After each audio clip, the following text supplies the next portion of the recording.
Nelle antiche leggende dell'India esiste una creatura così immensa che, quando attraversava il cielo, il sole sembrava spegnersi dietro le sue ali. I testi sacri raccontano che il battito delle sue piume scuoteva le montagne, prosciugava gli oceani e gettava ombre gigantesche sopra il mondo degli uomini. Alcuni lo chiamavano Dio, altri mostro. Altri ancora credevano fosse una calamità mandata dal cielo per punire la terra. Il suo nome era Garuda, un essere nato da un uovo cosmico, con artigli d'oro, capaci di squarciare serpenti divini e occhi ardenti che brillavano come fuoco vivo nella notte. Ovunque apparisse, il caos lo seguiva. Interi regni pregavano di non vedere mai la sua sagoma tra le nuvole, perché le antiche storie raccontavano una cosa inquietante. Garuda aveva fame di battaglia, fame di potere, fame di creature abbastanza folli da sfidarlo. Eppure il terrore che lo circondava nascondeva qualcosa di ancora più oscuro. Garuda non combatteva soltanto contro i mostri del mondo antico, combatteva contro gli dei stessi. Le leggende parlano di un essere abbastanza potente da assaltare il paradiso, spezzare eserciti celesti e rubare il nettare dell'immortalità davanti agli occhi delle divinità. Ma la parte più inquietante della sua storia è un'altra, perché Garuda non venne distrutto, venne scelto. Ancora oggi il suo volto compare sopra templi, stemmi e simboli sacri in tutta l'Asia, come se il mondo non avesse mai dimenticato la paura di quella creatura alata. E forse il vero motivo per cui il mito di Garuda è sopravvissuto così a lungo è che certe leggende non appartengono alla terra, appartengono al cielo. Da sempre l'uomo cerca di dare un volto all'ignoto. Nelle leggende, nei miti, nelle ombre del tempo ha raccontato se stesso. Questo è chi del mito. Mettiti comodo e lasciati guidare nel mistero. Capitolo 1. La nascita dell'uovo cosmico. Molto prima che il nome di Garuda venisse temuto nei cieli, tutto ebbe inizio con una promessa spezzata. Nelle antiche leggende indiane esisteva un saggio chiamato Kashyapa, padre di creature divine, spiriti e mostri destinati a popolare il mondo. Tra le sue mogli ce n'erano due molto diverse tra loro, Vinata e Kadru. La prima sognava gloria, luce e figli capaci di lasciare un segno eterno nel cielo. La seconda desiderava potere, un potere lento, silenzioso, simile al veleno che scorre dentro un serpente. Kashyapa decise di esaudire entrambe. A Kadru concesse 1000 uova, a Vinata soltanto 2. Per giorni interi le due donne guardarono quei gusci immobili, aspettando il momento della schiusa, ma il tempo iniziò a trasformare l'attesa in ossessione. Le uova di Kadru si aprirono per prime e da ognuna emerse un naga, serpenti divini, enormi, intelligenti, con occhi freddi e lingue velenose. Riempirono il mondo strisciando tra fiumi, foreste e palazzi sacri. Mentre Kadru osservava soddisfatta la sua immensa progenie, Vinata invece rimase sola. I suoi 2 figli continuavano a dormire dentro il silenzio dei loro gusci. Passarono mesi, poi anni. L'invidia iniziò a consumarla lentamente. Ogni giorno vedeva i figli di Kadru moltiplicarsi, crescere, diventare sempre più potenti, e più il tempo passava, più Vinata sentiva crescere dentro di sé la paura di essere stata dimenticata dagli dei. Così una notte prese una decisione destinata a cambiare tutto. Accecata dall'impazienza, spezzò una delle 2 uova prima del tempo. Dal guscio uscì una creatura incompleta, luminosa, ancora fragile. Era Aruna, il futuro auriga del sole. Il suo corpo non era pronto per nascere e il dolore lo riempì immediatamente di rabbia. Guardò sua madre e la maledisse. Le disse che l'avidità aveva distrutto il destino che gli dei avevano preparato per lui. Poi le fece una profezia. Il secondo uovo si sarebbe aperto al momento giusto e il figlio nato da quel guscio avrebbe cambiato il mondo. Dopo quelle parole, Aruna scomparve nei cieli, lasciando Vinata sola con il peso della propria colpa. Da quel momento il secondo uovo divenne quasi una reliquia sacra, nessuno osava toccarlo, e mentre gli anni continuavano a passare, qualcosa cresceva al suo interno, qualcosa di enorme. Le leggende raccontano che il guscio iniziò lentamente a emanare calore, come se dentro stesse bruciando un incendio impossibile da spegnere. I saggi iniziarono a parlare di presagi, gli animali diventavano inquieti ogni volta che si avvicinavano a quell'uovo. I serpenti dei Naga si agitavano nel sonno, perfino il vento sembrava cambiare direzione attorno alla casa di Vinata. Era come se il mondo intero stesse aspettando. Poi, un giorno, il cielo si oscurò. Le nuvole iniziarono a ruotare sopra la terra e un boato attraversò l'orizzonte. L'uovo si spezzò lentamente e da quella luce emerse Garuda. Le storie più antiche raccontano che la sua nascita sembrava una catastrofe divina. Il bagliore del suo corpo illuminò il cielo come un secondo sole. Le sue ali, spalancate, sollevarono tempeste di polvere e i Naga compresero immediatamente una cosa terrificante. Quella creatura era nata per loro, nata per inseguirli, nata per portare guerra tra il cielo e la terra. E forse la parte più inquietante della leggenda è questa: ancora prima di pronunciare una parola, Garuda faceva già paura. Se vuoi continuare questo viaggio dentro i miti dimenticati, puoi unirti al canale. Ogni settimana riportiamo alla luce un nuovo frammento di mito. Questo viaggio esiste grazie a chi sceglie di attraversare queste storie, anche quando parlano di creature nate per dominare il cielo stesso. Perché Garuda non è soltanto un mostro, è il simbolo di una forza impossibile da fermare, una fame tanto antica da terrorizzare perfino gli dei. E prima di proseguire dentro la leggenda di Garuda, chiediti una cosa: cosa accadrebbe se qualcosa di infinitamente più potente di te decidesse che il mondo intero è la sua preda? Capitolo 2. Il divoratore di serpenti. La nascita di Garuda cambiò immediatamente l'equilibrio del mondo antico. I Naga lo capirono prima di chiunque altro. Nelle profondità dei fiumi sacri e nelle città nascoste sotto la terra, i serpenti iniziarono a parlare sottovoce di quella creatura alata emersa dall'uovo di Vinata. Alcuni lo chiamavano maledizione, altri presagio di guerra. I più anziani ricordavano ancora la profezia pronunciata da Aruna anni prima, e per la prima volta il popolo dei Naga iniziò a provare paura. Garuda cresceva e cresceva troppo in fretta. Le leggende raccontano che bastarono pochi giorni perché la sua ombra diventasse enorme abbastanza da coprire intere foreste. Le sue ali sollevavano tempeste di sabbia, mentre gli artigli lasciavano solchi profondi nella roccia. Gli animali fuggivano appena sentivano il battito delle sue piume nel cielo. Perfino le acque dei fiumi si agitavano al suo passaggio, come se la natura stessa riconoscesse l'arrivo di un predatore superiore. Ma dentro Garuda esisteva qualcosa di ancora più pericoloso della sua forza: la fame. Una fame antica, feroce, impossibile da saziare. All'inizio divorava pesci giganteschi e creature marine che vivevano negli oceani orientali. Poi iniziò a cacciare animali sempre più grandi. Intere mandrie sparivano nel giro di una notte.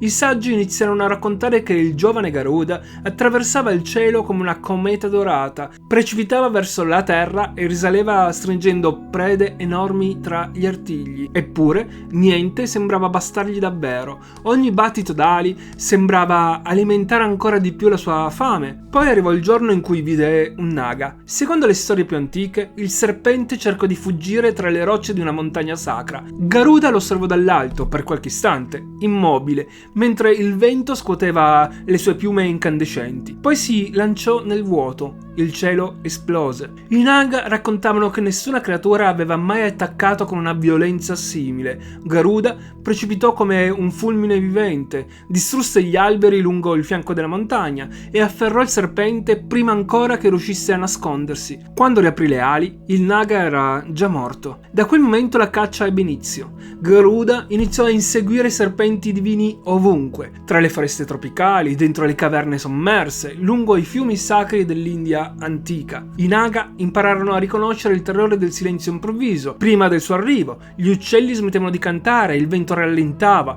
poi un'ombra gigantesca attraversava il sole e la terra si trasformava in un massacro. Alcune leggende raccontano che Garuda divorasse i Naga ancora vivi, altre parlano di battaglie così violente da tingere i fiumi di rosso. I serpenti iniziarono a nascondersi sottoterra, costruendo regni lontani dalla luce del cielo pur di sfuggire fuggire a quella creatura, ma Garuda continuava a trovarli. Come Fenrir nella mitologia norrena, anche Garuda nasce come una creatura che il mondo teme prima ancora di vedere il suo vero potere. La differenza è che Fenrir porta il caos del Ragnarok, mentre Garuda sembra incarnare l'istinto puro della caccia. Un predatore nato per inseguire qualcosa fino alla fine del mondo. Col passare del tempo il suo nome iniziò a diffondersi ovunque. Gli uomini lo pregavano, i serpenti lo maledicevano e i racconti sulla fame diventavano ogni anno più terrificanti. C'era chi sosteneva che Garuda potesse svuotare un lago soltanto sbattendo le ali,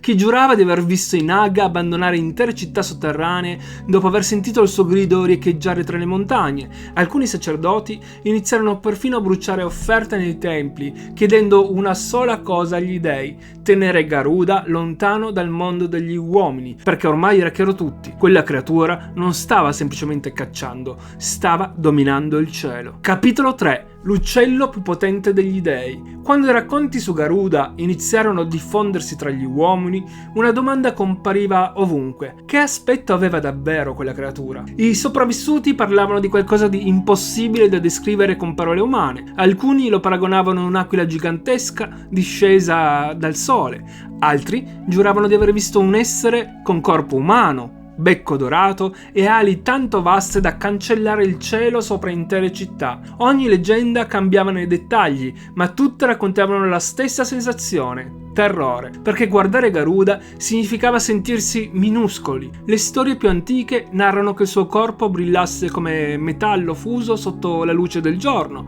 Le piume sembravano lame dorate, affilate abbastanza da tagliare il vento stesso. I suoi occhi ardevano come braci e rimanevano visibili perfino attraverso le tempeste. Quando spalancava le ali, il sole spariva dietro la sua ombra e il mondo precipitava in una penombra inquietante. Molti credevano che i temporali nascessero dal battito delle sue piume, altri sostenevano che il suo grido potesse attraversare montagne e oceani, arrivando fino ai templi degli dei. I sacerdoti raccontavano che chiunque sentisse quella voce provava immediatamente una paura primordiale, simile all'istinto che spinge gli animali a fuggire davanti a un predatore. Ed era proprio questo a rendere Garuda diverso dalle altre creature sacre. I Naga dominavano il veleno, gli spiriti dominavano la magia, gli dei dominavano il destino. Garuda dominava la caccia. Ogni parte del suo corpo sembrava costruita per inseguire, distruggere e sopraffare. Gli artigli erano abbastanza grandi da spezzare le corazze dei serpenti divini. Il becco ricurvo poteva frantumare ossa e scaglie con la stessa facilità. Persino il vento diventava un'arma quando attraversava le sue ali. Le leggende indiane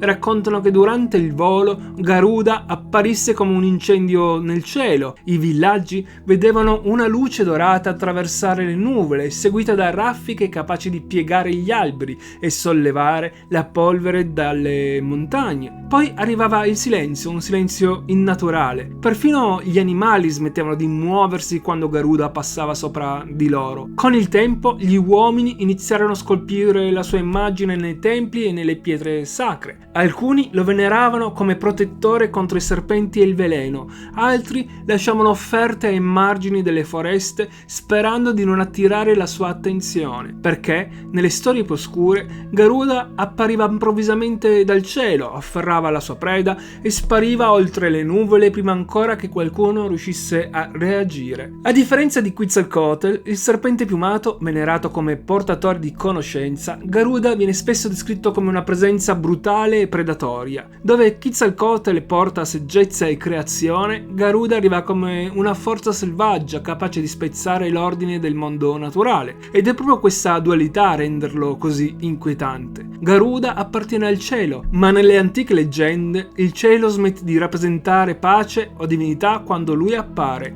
Diventa territorio di caccia, uno spazio immenso dominato da qualcosa che osserva il mondo dall'alto, sceglie la propria preda e precipita giù con la violenza di una catastrofe. Col passare dei secoli il suo aspetto iniziò a cambiare da leggenda a leggenda. Alcuni artisti lo dipinsero con una corona divina, altri gli diedero sembianze sempre più mostruose, trasformandolo in un gigante alato con artigli enormi e occhi incandescenti. Ma una cosa rimase identica in ogni racconto: la sensazione che Garuda non fosse semplicemente una creatura del mito. Sembrava qualcosa che il mondo antico aveva davvero paura di vedere comparire tra le nuvole. Capitolo 4. Il furto dell'Amrita. La guerra tra Garuda e Naga aveva ormai raggiunto ogni angolo del mondo antico. I serpenti divini continuavano a nascondersi nelle profondità della terra, tra fiumi sotterranei e palazzi sommersi, mentre Vinata viveva ancora in schiavitù sotto il dominio di Kadru e dei Naga. Tutto era iniziato con un inganno tra due sorelle divine,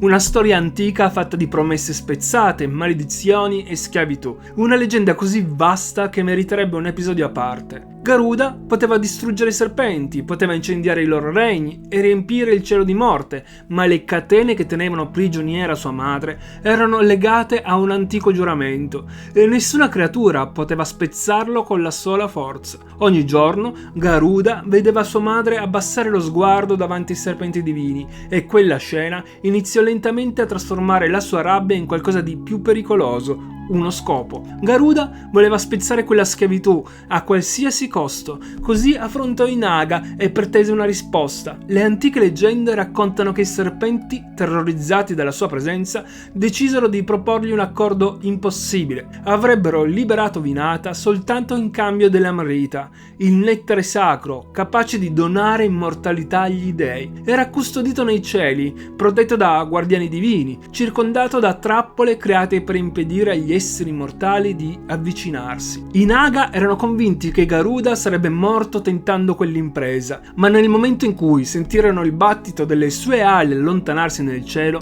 capirono di aver appena scatenato qualcosa che nemmeno gli dei avrebbero saputo fermare. Garuda attraversò oceani, montagne e nuvole tempestose fino a raggiungere il regno celeste. Le storie raccontano che il suo arrivo sconvolse immediatamente il paradiso. I venti iniziarono a piegare le porte dorate degli dei, mentre una gigantesca ombra attraversava il sole come un'eclissi vivente. Poi iniziarono gli scontri. Le guardie divine lanciarono lance di fuoco e armi sacre contro di lui, ma Garuda precipitò attraverso l'esercito celeste con la violenza di una tempesta. Le sue ali sollevarono vortici capaci di scaraventare via i guerrieri del paradiso. Gli artigli spezzavano corazze divine come fossero vetro. Più avanzava, più il cielo sembrava cedere davanti alla sua furia, ma la parte più terrificante del viaggio doveva ancora arrivare. L'Amrita era custodito oltre una serie di difese create dagli dei stessi. Alcune leggende parlano di enormi ruote d'acciaio rotanti, affilate come rasoi, sospese nel vuoto per fare a pezzi chiunque cercasse di attraversarle. Altre raccontano di fiamme eterne, capaci di consumare qualsiasi creatura vivente. Garuda superò ogni ostacolo. Stringendo le ali contro il corpo, attraversò le ruote mortali in un lampo dorato. Poi spalancò il becco e inghiottì immense quantità d'acqua per spegnere il fuoco sacro che proteggeva il nettare. Ogni prova sembrava alimentare ancora di più la sua determinazione. Alla fine raggiunse il cuore del paradiso. Davanti a lui brillava il vaso dell'Amrita. La luce del nettare illuminava il cielo come una stella imprigionata, mentre l'aria attorno sembrava vibrare di energia divina. Per un istante perfino gli dei rimasero immobili osservando quella creatura gigantesca avanzare verso il tesoro più sacro dell'universo. Garuda afferrò il vaso e il cielo esplose. Le leggende raccontano che il paradiso intero tremò nel momento in cui lasciò il regno divino portando via l'Amrita tra gli artigli. I venti si scatenarono, le nuvole si squarciarono e gli dei compresero una verità inquietante. Quella creatura aveva appena compiuto qualcosa che nessun essere vivente avrebbe dovuto nemmeno tentare. Ma Garuda non stava cercando gloria. Ogni battaglia, ogni ferita, ogni tempesta attraversata aveva un solo obiettivo: liberare sua madre. Ed è proprio questo a rendere la sua leggenda così diversa da molte altre creature del mito antico. Garuda combatte come una calamità vivente, ma il cuore della sua guerra nasce da qualcosa di profondamente umano: il desiderio di spezzare le catene di chi ama. Quando tornò sulla terra, stringendo l'Amrita tra gli artigli, i Naga alzarono lo sguardo verso il cielo e videro la stessa cosa. Garuda stava tornando e stavolta portava con con sé il potere degli dei. Capitolo 5. Il trono accanto a Vishnu. Quando Garuda tornò sulla terra stringendo l'Amrita tra gli artigli, il mondo intero sembrò fermarsi. I Naga sollevarono lo sguardo verso il cielo e videro quella creatura gigantesca emergere dalle nuvole, come una tempesta dorata. Il vaso sacro brillava tra i suoi artigli, con una luce così intensa da illuminare le montagne e i fiumi sottostanti. Perfino i serpenti divini rimasero immobili davanti a quella scena. Garuda aveva compiuto l'impossibile, aveva attraversato il paradiso, aveva sconfitto le difese degli dei, aveva rubato il nettare dell'immortalità e adesso stava tornando da loro. Le leggende raccontano che i Naga provarono per la prima volta una paura diversa dalla semplice sopravvivenza. Fino a quel momento avevano visto Garuda come un predatore feroce, una creatura nata per la caccia e la distruzione, ma osservandolo discendere dal cielo con il potere degli dei tra gli artigli, compresero che qualcosa stava cambiando. Garuda stava diventando una leggenda. Secondo le storie più antiche, il grande essere alato posò l'Amrita davanti ai Naga senza bere nemmeno una goccia del nettare. Avrebbe potuto diventare immortale, avrebbe potuto tenere quel potere per sé e dominare il mondo, ma il suo unico obiettivo era liberare Vinata. I serpenti allora mantennero la promessa, le catene di sua madre vennero spezzate e la lunga schiavitù imposta da Kadru finalmente terminò. Dopo anni di umiliazione e silenzio, Vinata tornò libera sotto lo sguardo di suo figlio, ma il cielo non aveva ancora finito di osservare Garuda. Mentre i Naga si preparavano a reclamare l'Amrita, una presenza immensa attraversò le nuvole del paradiso. Le antiche scritture raccontano che Vishnu apparve davanti a Garuda circondato da una luce divina, fermando il tempo stesso attorno a loro. Il vento cessò di soffiare, gli alberi rimasero immobili, perfino i serpenti smisero di muoversi. Per la prima volta Garuda si trovava davanti a qualcosa capace di guardarlo senza paura. I due si osservarono in silenzio. Da una parte la creatura che aveva assaltato il cielo, dall'altra uno degli dei più potenti dell'universo. Molte leggende descrivono quel momento come l'incontro tra due forze nate per riconoscersi. Vishnu comprese immediatamente che Garuda non era guidato dall'avidità o dalla sete di dominio. Dietro la sua furia esistevano lealtà, sacrificio e una volontà incrollabile. Così, invece della punizione, arrivò una proposta. Vishnu offrì a Garuda un posto accanto a lui. Le storie raccontano che il gigantesco essere alato abbassò lentamente il capo, mentre la luce del paradiso si rifletteva sulle sue piume dorate. Da quel giorno Garuda divenne il veicolo sacro di Vishnu, la creatura destinata a trasportarlo attraverso i cieli e le guerre divine. Ed è qui che il mito cambia completamente volto, perché Garuda nasce come un predatore temuto dai serpenti e cresce come una forza devastatrice capace di sconvolgere il mondo, ma dopo il furto dell'Amrita la sua figura assume qualcosa di ancora più grande, diventa simbolo di protezione, potere celeste e fedeltà assoluta. Eppure le antiche leggende continuano a ricordare un dettaglio inquietante: anche accanto a Vishnu, Garuda conserva sempre la stessa presenza feroce. Gli occhi ardono ancora come fuoco vivo, gli artigli restano pronti alla caccia, le enormi ali continuano a oscurare il cielo quando si aprono sopra il mondo degli uomini, come se dentro quella creatura esistessero ancora due nature diverse, una capace di servire gli dei, l'altra nata libera tra tempeste, sangue e caccia. Ed è proprio questa dualità ad aver trasformato Garuda in una delle figure più affascinanti della mitologia indiana. Capitolo 6. Perché Garuda terrorizza ancora oggi? Per migliaia di anni il nome di Garuda ha attraversato continenti, imperi e religioni senza mai scomparire davvero. Molte creature mitologiche sono rimaste intrappolate nel passato, vivono nei libri, nelle rovine e nei racconti tramandati attorno al fuoco. Garuda ha seguito un percorso diverso. La sua leggenda continua a colpire l'immaginazione delle persone perché tocca qualcosa che esiste ancora dentro ciascuno di noi. Per capirlo, bisogna dimenticare per un momento le ali dorate, i serpenti divini e le battaglie leggendarie. Bisogna guardare il simbolo nascosto dietro il mito. Nelle antiche tradizioni dell'India, il serpente rappresenta spesso una forza ambigua,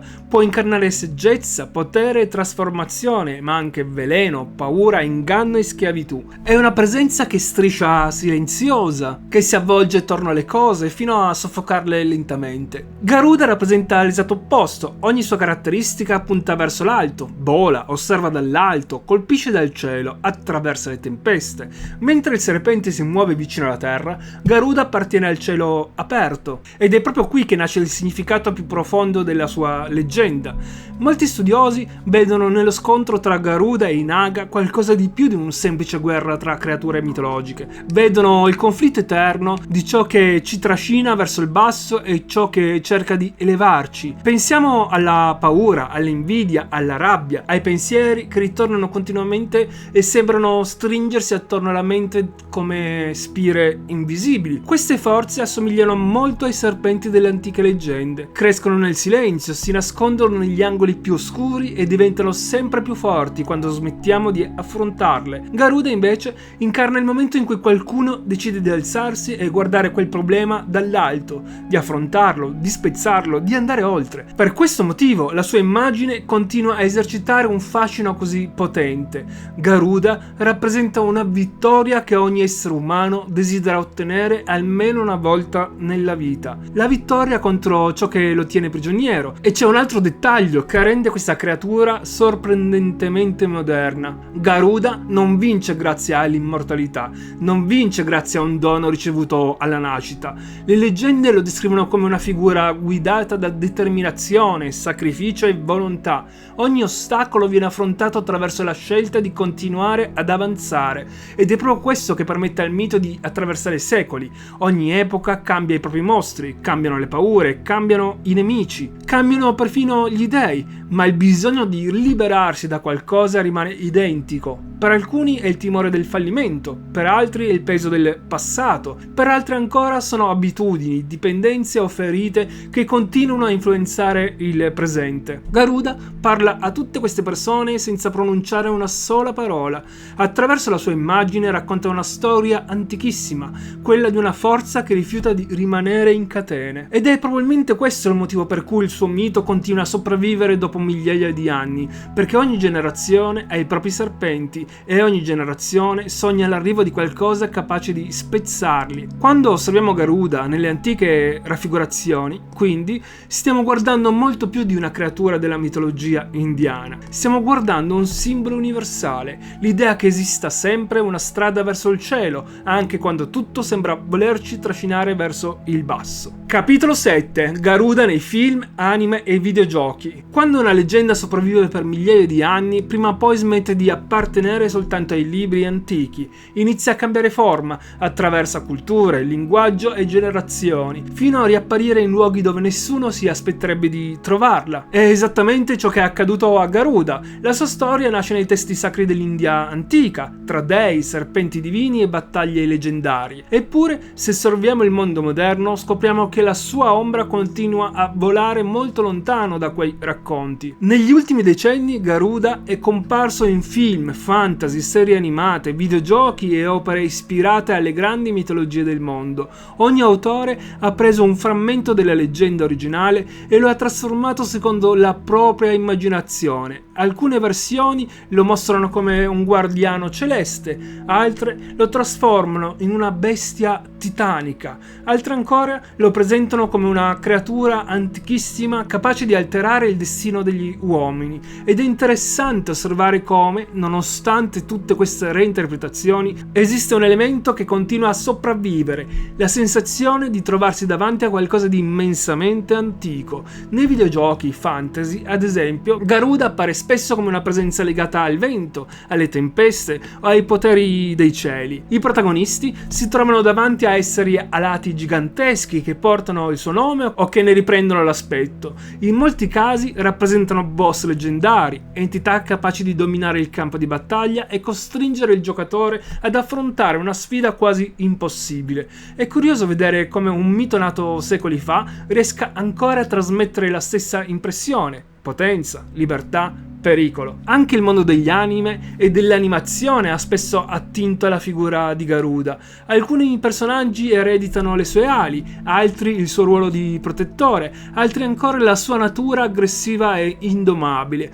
A volte il riferimento è evidente, in altri casi rimane nascosto sotto nuovi nomi e nuove storie. Ma osservando bene il legame emerge sempre: una creatura del cielo, una forza che osserva il mondo dall'alto, un essere che appartiene a qualcosa di più grande degli uomini. E proprio qui si nasconde uno degli aspetti più affascinanti del mito. Molte creature leggendarie vengono adattate alla cultura moderna perdendo parte della loro identità. Garuda invece continua a mantenere una presenza riconoscibile, cambia il design, cambia il contesto, cambia la storia, ma il nucleo rimane intatto. Ogni volta che appare porta con sé l'idea di una potenza primordiale, impossibile da ignorare. È successo lo stesso con molte figure che abbiamo già incontrato in questo viaggio. Pensiamo a Medusa o a Loki. I loro miti sono stati reinterpretati centinaia di volte, eppure bastano pochi dettagli per riconoscerli immediatamente. Garuda appartiene a quella stessa categoria di leggende, figure che riescono ad attraversare i secoli senza scomparire davvero, perché ogni epoca ha bisogno di simboli capaci di parlare all'immaginazione. E quando una storia continua a essere raccontata dopo migliaia di anni, significa che contiene qualcosa di universale, qualcosa che riesce ancora a stupire, qualcosa che continua a far alzare gli occhi verso il cielo. E da qualche parte, tra le nuvole delle nuove storie, Garuda continua a spiegare le sue ali. Capitolo 8. Il simbolo segreto dell'Asia. Immagina di entrare in un edificio governativo, alzare lo sguardo e vedere una creatura mitologica osservarti dall'alto. Non una decorazione, non un'opera d'arte, un simbolo ufficiale dello Stato. È esattamente ciò che accade ancora oggi in diverse nazioni asiatiche, perché Garuda ha compiuto qualcosa che pochissimi esseri mitologici sono riusciti a fare: uscire dalla leggenda ed entrare nella realtà. Per capire quanto sia profonda la sua influenza, bisogna allontanarsi per un momento dalle storie antiche e osservare una mappa dell'Asia moderna. È lì che accade qualcosa di sorprendente. Il suo volto continua a guardare il mondo, non da un tempio dimenticato, non da un manoscritto polveroso, ma da edifici governativi, monumenti nazionali e simboli ufficiali utilizzati ogni giorno da milioni di persone. È come se una creatura nata migliaia di anni fa si fosse rifiutata di lasciare il presente. In paesi come la Thailandia e l'Indonesia, Garuda è diventato molto più di un personaggio mitologico. La sua immagine compare su documenti ufficiali, stemmi, palazzi istituzionali e luoghi di rappresentanza. Chi cammina per quella città può incontrare la sua figura scolpita nella pietra, dipinta sulle facciate degli edifici o raffigurata nei simboli dello Stato. Una presenza silenziosa, costante, quasi immortale. Ed è proprio questo a rendere la sua storia così affascinante.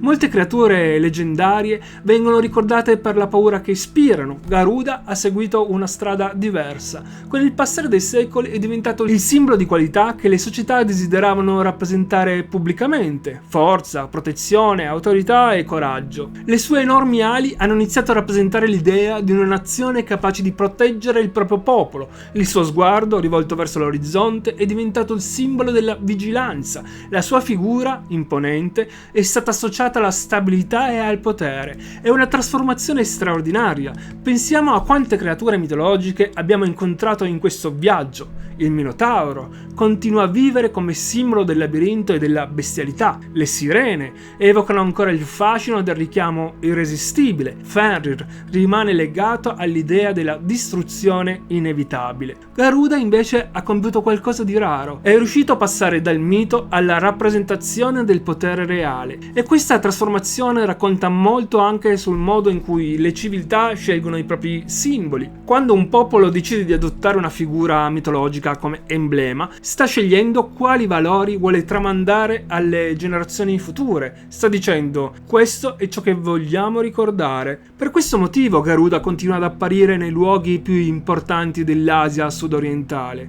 non come una reliquia del passato, ma come una presenza ancora viva nella memoria collettiva. Chi osserva quelle immagini oggi potrebbe vedere soltanto una creatura alata, ma dietro quelle ali si nascondono migliaia di anni di racconti, battaglie, simboli e tradizioni. Ed è qui che il mito raggiunge uno dei suoi risultati più straordinari. Garuda non sopravvive semplicemente nelle storie, continua a vivere nel mondo reale, tra persone che ogni giorno incrociano il suo simbolo senza rendersene conto. E in quel momento, anche se per un solo istante, l'antica leggenda torna a spiegare le ali sopra il presente. Capitolo 9. Quando il cielo aveva fame. Alla fine di ogni leggenda arriva sempre una domanda: che cosa rappresentava davvero quella creatura? Nel caso di Garuda la risposta è più complessa di quanto sembri. Per alcuni era un essere divino, per altri un protettore, per altri ancora una forza terrificante capace di cambiare il destino di interi popoli. Eppure, osservando tutte le storie che lo riguardano, emerge un'immagine diversa. Garuda sembra appartenere a una categoria molto più antica, quella delle forze della natura. Pensiamo agli oceani durante una tempesta, ai vulcani che si risvegliano dopo secoli di silenzio, ai fulmini che attraversano il cielo e illuminano il mondo per pochi istanti. Nessuna di queste cose è buona o malvagia. Esistono, agiscono, cambiano ciò che incontrano sul loro cammino. Le antiche leggende descrivono Garuda in modo sorprendentemente simile. Ogni volta che compare, il mondo attorno a lui si trasforma, le sue azioni modificano il destino degli dei, degli uomini e delle creature che abitano la terra. La sua presenza lascia sempre una traccia, come accade con le grandi tempeste o con gli incendi che attraversano una foresta, ed è probabilmente questo il motivo per cui il suo mito continua a esercitare un fascino così potente. Garuda sfugge alle definizioni più semplici, non è l'eroe perfetto che combatte per salvare il mondo, non è il mostro nato per distruggerlo, è qualcosa di più antico, qualcosa che esiste oltre queste categorie. Le sue ali rappresentano libertà ma anche potere, i suoi artigli evocano protezione ma anche distruzione, il suo volo richiama l'idea dell'elevazione ma porta con sé la forza di una tempesta. Due nature diverse che convivono nella stessa figura, ed è proprio questa contraddizione a renderlo indimenticabile. Le creature più inquietanti della mitologia raramente sono quelle completamente oscure. Quelle davvero memorabili vivono in una zona di confine dove luce e ombra si incontrano. Garuda appartiene a quel luogo, per questo la sua leggenda ha attraversato i secoli, per questo continua a comparire nei racconti, nei simboli e nell'immaginazione di milioni di persone, perché parla di qualcosa che gli esseri umani hanno sempre riconosciuto: l'esistenza di forze immensamente più grandi di loro, forze che possono spaventare, ispirare e cambiare il mondo. E quando l'ultima pagina della sua storia si chiude, rimane una sensazione particolare, la sensazione di aver osservato una creatura che non appartiene completamente alla terra, una presenza che attraversa il cielo come un antico ricordo sopravvissuto al tempo. Forse è proprio questo il segreto di Garuda, la capacità di ricordarci che il mito non nasce soltanto per spiegare il passato, nasce per dare una forma a ciò che continua a impressionarci ancora oggi, alla grandezza, alla libertà, alla potenza. E mentre la sagoma di Garuda scompare oltre l'orizzonte, un'altra storia inizia ad emergere dalle profondità del mare, perché nelle antiche rotte percorse dai marinai esistevano luoghi che nessuno voleva attraversare, tratti d'acqua dove le correnti diventavano trappole e gli scogli sembravano attendere il passaggio delle navi. Le sirene erano soltanto una parte di quell'incubo. Più avanti, nascosti tra onde e abissi, vivevano due esseri destinati a trasformare il mare in una condanna, due mostri leggendari che costringevano chiunque passasse da quelle acque a scegliere quale orrore affrontare. I loro nomi erano Scylla e Cariddi. E così termina il nostro viaggio di oggi, ma il mondo del mito è immenso e abbiamo esplorato solo una piccola parte delle sue ombre. Se questo racconto ti ha affascinato, iscriviti al canale per continuare il viaggio insieme. Un nuovo episodio di Echi del Mito esce ogni lunedì alle 19 e a volte apriremo anche un viaggio inatteso il giovedì. Lascia un like, è il modo migliore per far scoprire il mito ad altri viaggiatori. Seguimi anche su Instagram per il dietro le quinte, le anticipazioni e miti oscuri che non entrano nei video. Se volete sostenere questo progetto potete usare il tasto super grazie o hype, ogni gesto tiene viva la fiamma del racconto. E dimmi nei commenti quale mito dovremmo esplorare nei prossimi episodi. Il viaggio continua e ovunque tu stia ascoltando queste storie ci ritroveremo presto nel prossimo capitolo degli Echi del Mito. A presto, viaggiatori!